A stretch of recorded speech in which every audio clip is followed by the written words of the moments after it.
Bom dia, meu irmão. Mais uma semana se iniciou ontem, o dia do Senhor. Espero que você tenha ido ao culto. Que bênção, né? Mais uma semana que Deus tem nos dado aqui para que juntamente com vocês eu esteja aqui um pouquinho mais meditando na Sagrada Escritura. Começou agora mais um programa Vida Devocional. Esse programa tem por propósito trazer uma meditação aqui para iniciarmos o nosso dia com a palavra de Deus e orar pelo seu pedido de oração. Então, eu gostaria que o irmão, que a irmã que estivesse nos acompanhando aí, pode deixar o seu pedido de oração aqui, que ao final nós estaremos orando por ele. E também compartilhe essa live, compartilhe esse programa aí nos seus grupos de WhatsApp, para que mais e mais pessoas tenham acesso à IPPTV, a sua TV missionária.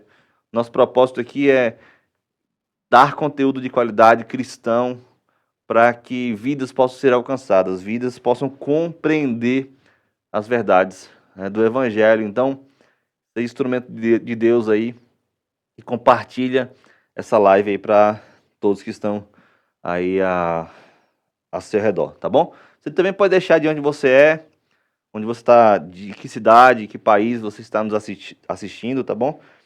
E a gente vai aqui iniciar o nosso programa.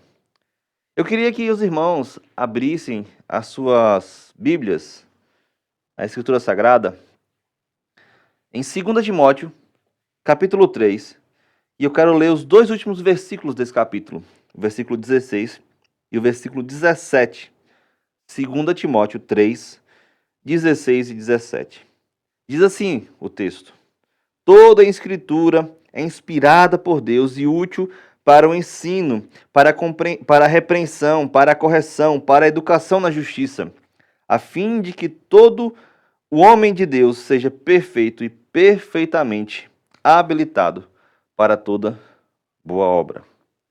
Toda a Escritura é inspirada por Deus e útil para o ensino, para a repreensão, para a correção, para a educação na justiça, a fim de que o homem de Deus seja perfeito e perfeitamente habilitado para toda boa obra. Vamos orar? Senhor Deus, bondoso e eterno Pai, muito obrigado por mais esse dia, por mais a semana que iniciamos. Que o Senhor continue falando aos nossos corações, que o Senhor continue nos usando como instrumentos seus para o benefício de outros, para o benefício dos nossos irmãos. Que possamos, meu Deus, glorificar o Seu nome com as nossas vidas, com as nossas atitudes, que os nossos corações sejam voltados a Ti. Meu Pai, que esse momento aqui seja especial para nós.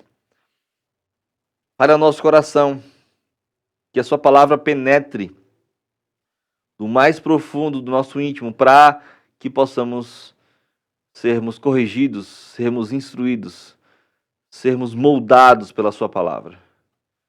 Que o nosso coração esteja voltado a Ti, e único e exclusivamente a Ti, para o louvor da Sua glória. É assim que nós te oramos, em nome do Senhor Jesus. Amém. Meus irmãos, minhas irmãs, nós paramos pouco para pensar no nosso dia a dia, na nossa vida, e às vezes nós queremos aprender sobre várias coisas, e a Bíblia, sobre vários temas que a Bíblia tem para nos ensinar, sobre histórias de homens e mulheres de Deus, que das suas lutas glorificaram ao Senhor, que dos seus erros nos ensinaram a como fazer corretamente. Mas às vezes a gente também quer extrapolar um pouco a Bíblia e aprender sobre várias coisas do mundo, né? A gente, por exemplo, podemos aprender sobre finanças, sobre economia, sobre homens e mulheres que ensinam sobre como viver.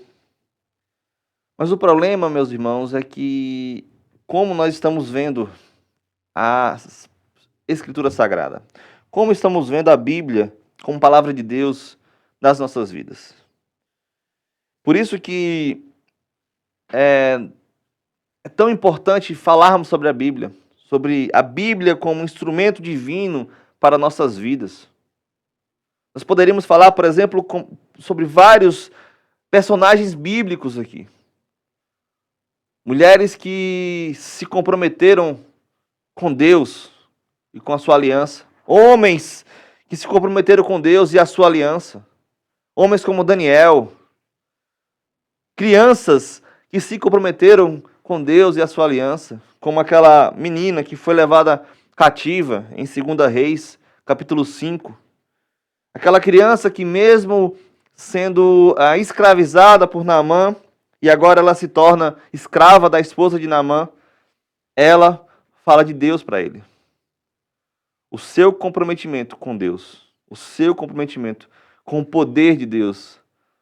Poderíamos falar muito bem sobre ela, sobre vários outros personagens bíblicos. Mas a pergunta que eu faço é: o que tem em comum entre esses irmãos que viveram a história? Eu creio que porque eles se comprometeram com o Deus da história.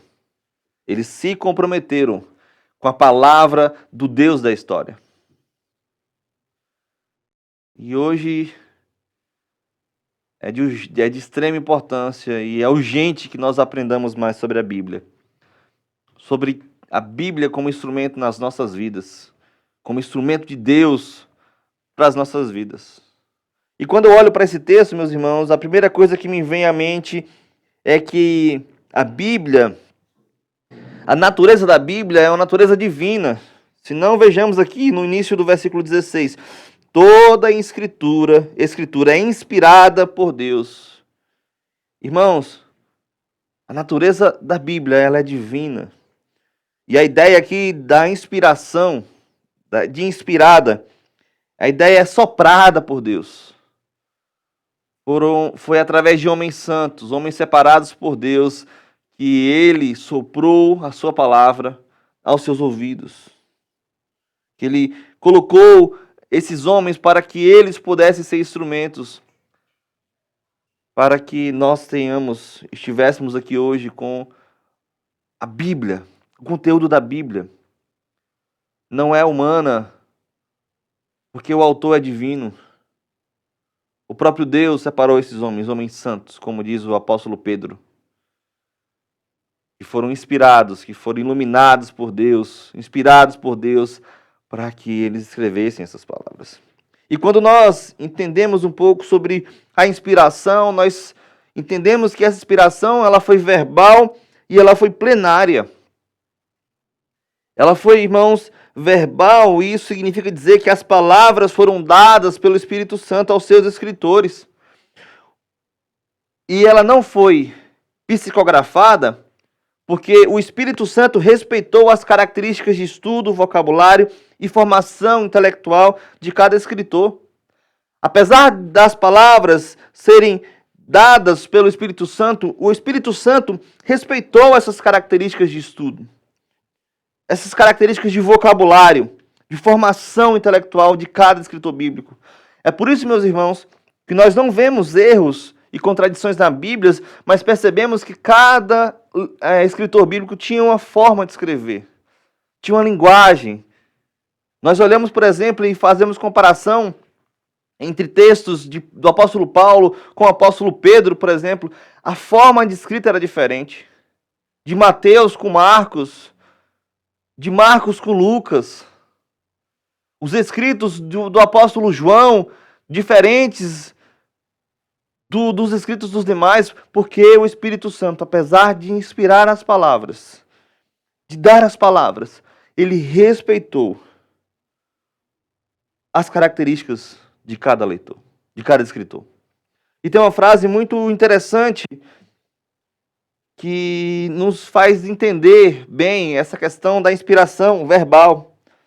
Fala o seguinte, o teólogo: sem violar a personalidade dos autores, eles escreveram com seus próprios sentimentos, habilidades literárias e preocupações.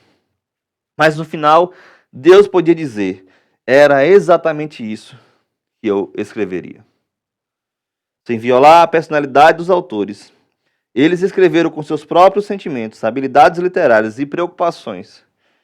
Mas no final, Deus podia dizer: era exatamente isso que eu escreveria.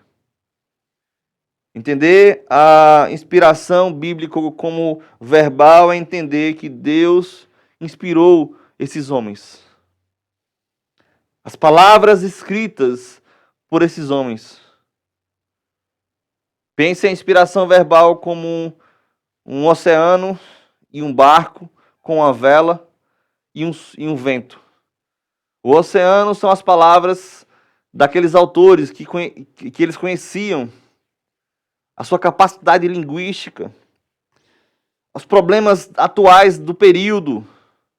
O barco é o próprio escritor bíblico e o vento soprando a vela, é o Espírito Santo conduzindo esse homem nesse oceano. Entender a inspiração verbal é entender que o Espírito Santo conduziu os escritores bíblicos para escreverem a Escritura Sagrada.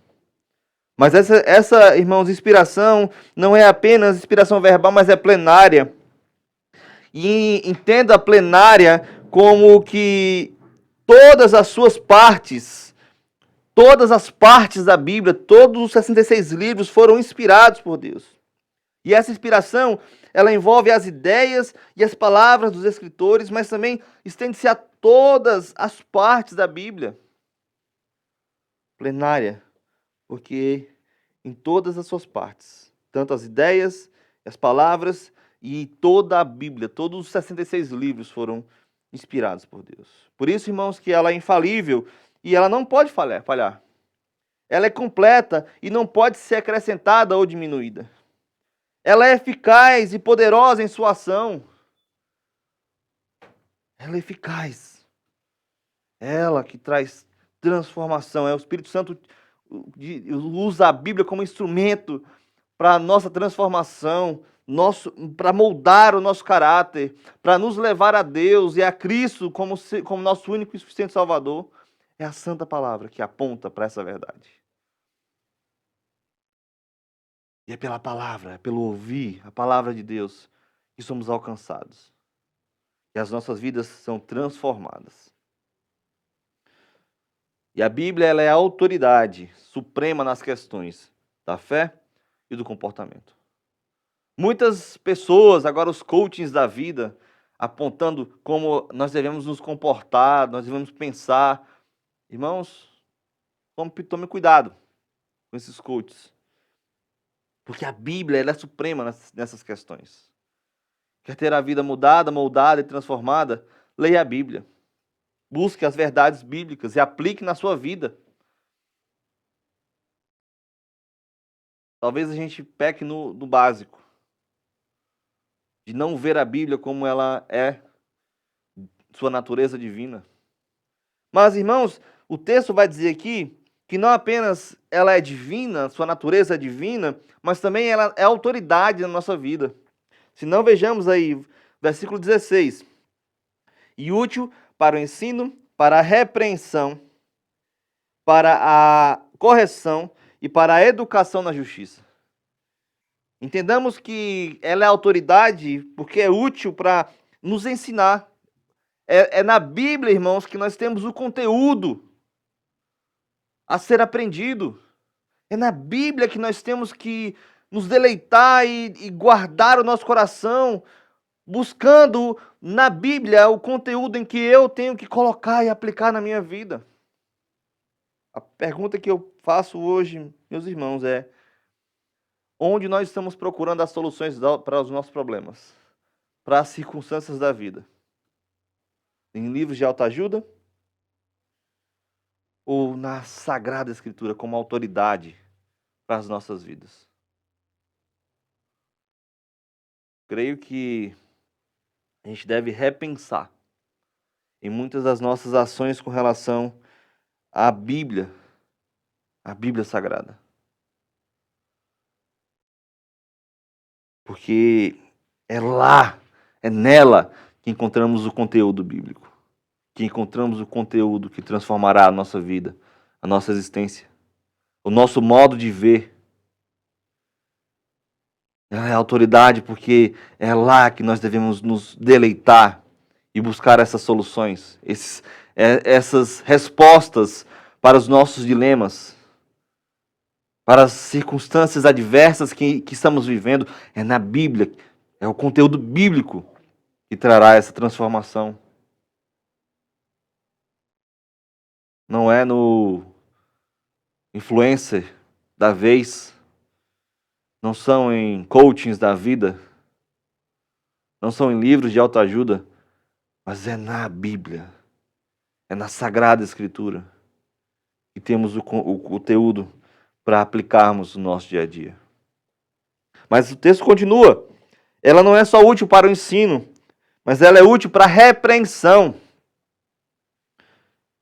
Isso significa dizer, meus irmãos, que ela tem autoridade para nos repreender. A Sagrada Escritura é o nosso único manual de fé e prática que nos reprova quando estamos errados naquilo que fazemos ou pensamos. Irmãos, é a Bíblia, é a palavra de Deus, é a Escritura Sagrada que tem autoridade para nos repreender. Pare para imaginar um pouco, meus irmãos, com relação à Escritura Sagrada, com relação à Bíblia, se estamos nos submetendo a ela. Entender que ela tem poder para nos repreender, entender que devemos nos submeter ao que Deus tem proposto para nós através da sua santa palavra. A irmã e o irmão entendem isso, compreendem isso. Meus irmãos, que nós possamos entender e nos submeter ao que a Bíblia tem para nos ensinar. Às vezes queremos ser os donos da nossa própria existência, mas é a Bíblia que nos direciona para glorificar a Deus, para adorar a Deus na beleza da sua santidade. É através da santa palavra. Ah, meus irmãos, se nós compreendêssemos isso, nós estaremos meditando mais e mais nela. O salmista vai dizer que lâmpada para os meus pés é a tua palavra e luz para o meu caminho. Que eu possa buscar dia a dia para não pecar contra ti a sua palavra. O salmista dizendo, parafraseando aqui o salmista, guardei a sua palavra no meu coração para não pecar contra ti. Porque é ela que nos dá o direcionamento, é ela que tem a autoridade para poder nos repreender. Mas também o texto continua. Além do ensino, da repreensão, a correção. Além, irmãos, de ela apontar o nosso erro, ela nos endireita. Depois de mostrar o erro doutrinário ou comportamental que nós estamos tendo, ela, irmãos, é poderosa para endireitar os nossos caminhos. Pensemos no apóstolo Paulo ali, em Filipenses capítulo 3. Ele vai traçar ali 7 características dele com relação à sua vida sem Deus, antes de Jesus Cristo. Mas ele vai falar que viu isso tudo como refúgio, tudo como perda, pelo conhecimento da sublimidade, ou pela sublimidade do conhecimento de Jesus Cristo. Sabe o que isso quer dizer, meu irmão? É que a Bíblia ela tem poder para nos corrigir, para nos endireitar. Tem até uma canção de criança, né? Havia um homenzinho torto, mas Jesus o endireitou. A Bíblia nos endireita. A Bíblia, além de apontar o nosso erro, ela fala assim, opa, Samuel, você está agindo errado. Não é assim que tem que agir. Não é assim que tem que caminhar. É dessa forma. É desse modo. É com esse aspecto, é com esse pensamento. A Bíblia ela é a autoridade da nossa vida. Irmãos, se nós tirarmos a autoridade bíblica, nós não teremos mais nada. Porque se eu posso dizer o que eu faço e eu não faço com relação à Bíblia, eu estou dizendo que eu tenho o poder para decidir as coisas da minha vida. Mas o próprio Jesus, ali em João 15,5, vai dizer, olha, sem mim nada podeis fazer. A Bíblia é instrumento para repreensão, mas também para correção. Por último, ela nos educa na justiça. João Flávio vai dizer que é o seguinte, as Escrituras ensinam-nos a melhor maneira de viver, a mais nobre de sofrer e o modo mais confiável de morrer. É a Sagrada Escritura que nos educa para a justiça, que molda o nosso coração e nos habilita para o serviço. E a gente vai ver isso agora. Primeiro, ela é de natureza divina. Segundo, ela é autoridade na nossa vida. E terceiro, ela é suficiente. O texto continua no versículo 17, a fim de que todo homem de Deus seja perfeito e perfeitamente habilitado para toda boa obra. Eu quero destacar aí duas palavras, meus irmãos. Primeiro, a primeira palavra é perfeito. E essa palavra significa adequado, suficiente, completo, capaz, em boa forma ou bom estado. Meus irmãos, a palavra de Deus tem propósito de aperfeiçoar e santificar o crente, levando à maturidade. É a palavra de Deus que nos leva à maturidade. É a palavra de Deus que nos faz caminhar com maior segurança, porque a nossa segurança está depositada no próprio Deus, no Deus da palavra, no autor da Bíblia. Irmãos, a Bíblia tem sido suficiente para você? Porque uma coisa é ela ser, e ela é. Mas ela tem sido suficiente para mim e para você? Ou estamos buscando soluções mágicas para sermos pessoas melhores em outros lugares, fora da Bíblia, fora da Escritura Sagrada? Aqui o apóstolo Paulo vai dizer que o propósito da Bíblia é que o homem de Deus seja perfeito, seja adequado, seja aperfeiçoado, seja santificado. Porque isso nos levará a Bíblia como suficiente, a Bíblia como autoridade, a Bíblia como inspirada por Deus, ela vai nos levar à maturidade cristã. Talvez, irmãos e irmãs, estamos sofrendo porque ainda estamos sendo meninos na fé. Estamos vivendo igual o autor, a igreja de Corinto. Estamos vivendo como se ainda precisássemos de leite espiritual, mas o propósito de Deus para a nossa vida, o propósito de Deus para nossas vidas, é que nós cheguemos à maturidade cristã. E para chegarmos à maturidade cristã, nós temos que entender que a Bíblia, ela tem que ser prioridade para nós. Mas a outra palavra que eu quero destacar, além da palavra perfeito aqui, é a perfeitamente habilitado. A palavra de Deus, além de nos levar à maturidade, a palavra de Deus nos equipa e capacita para que nós possamos realizar a obra de Deus. Porque ele vai concluir aqui, olha, seja perfeito e perfeitamente habilitado para toda boa obra. Além de nos moldar, além de nos ensinar, ou seja, além de ter o conteúdo para a nossa vida, além de nos repreender, nos corrigir, nos educar para a justiça, nos tornar maduros na fé, ela também nos equipa, nos capacita para cumprir o serviço cristão. Irmãos, com todos esses benefícios, por que ainda negligenciamos a leitura da Bíblia?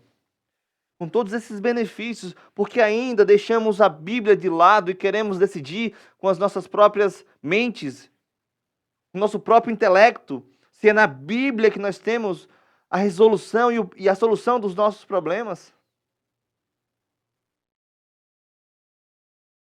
Irmãos, que não possamos ser iguais a esses homens aí de Tito, capítulo 1, versículo 16. Paulo, instruindo Tito com relação ao tipo as qualificações de um ministro, ele vai falar o seguinte, olha, ele vai apontar o erro de alguns irmãos que estavam agindo de forma errada ali. Ele vai falar o seguinte, olha, no tocante a Deus, esses homens professam conhecê-lo, entretanto, o negam por suas obras. É por isso que são abomináveis, desobedientes e reprovados para toda boa obra. Irmãos, que não sejamos reprovados para toda boa obra, mas que nós possamos colocar a palavra de Deus como prioridade em nossa vida, o Evangelho de Cristo como prioridade em nossa vida, para que possamos estar perfeitos e perfeitamente habilitados para toda boa obra. A qualidade de nosso comprometimento com o Evangelho de Cristo, estudando, guardando, aplicando e compartilhando as verdades bíblicas em nossas vidas, demonstra a qualidade de cristãos que estamos sendo em nossa vida, em todos os aspectos da nossa vida, no nosso trabalho, na nossa casa, com os nossos familiares, com os nossos amigos, nos divertindo. O comprometimento com o Evangelho de Cristo vai apontar e vai demonstrar a qualidade de crente que nós estamos sendo. Se nós não estamos comprometidos com o Evangelho, irmãos, é tempo de nos comprometermos. É tempo de colocar o nosso coração diante de Deus. Falar assim, Deus, me ajuda a buscar mais da tua verdade. Me ajuda a ser fortalecido e habilitado para toda boa obra, segundo a sua palavra de Deus. Me ajude a cumprir o chamado que o Senhor tem para a minha vida. Irmãos, é tempo de buscar a Deus. É tempo de aproveitar as oportunidades para nos deleitarmos na santa palavra, na Escritura Sagrada, porque é ela que nos transmite vida e paz. É ela que nos amadurece, nos torna habilitados para toda boa obra. É ela que nos ensina, é ela que nos repreende, é ela que nos corrige, é ela que nos educa. É a santa palavra de Deus. Que possamos agir e possamos tê-la com muito esmero. E possamos guardá-la em nosso coração. Para que, assim como o salmista, que o nosso anseio seja para não pecar contra Deus, mas ser instrumento em suas mãos. Amém? Vamos orar?